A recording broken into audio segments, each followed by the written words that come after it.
Welcome to Kenton's videos. Enjoy the video. In this video, I will show how to put Mini Cooper in reverse gear. Start by holding the brake, press the clutch if manual, and move the shifter into reverse smoothly.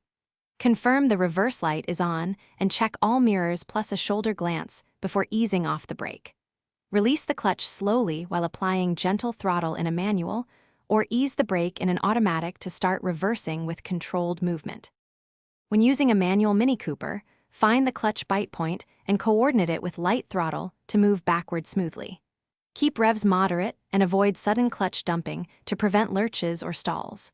Use small, measured steering inputs and short moves when backing into tight spots, and always come to a full stop between adjustments to reset your view and grip.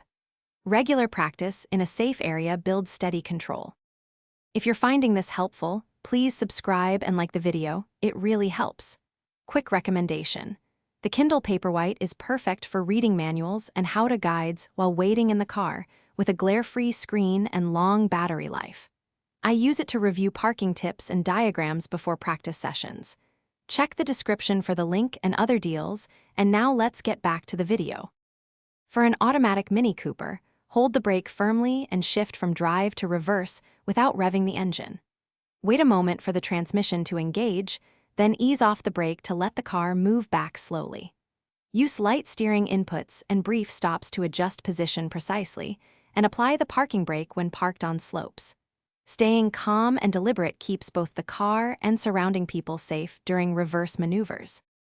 Thanks for watching. Consider subscribing if we helped you.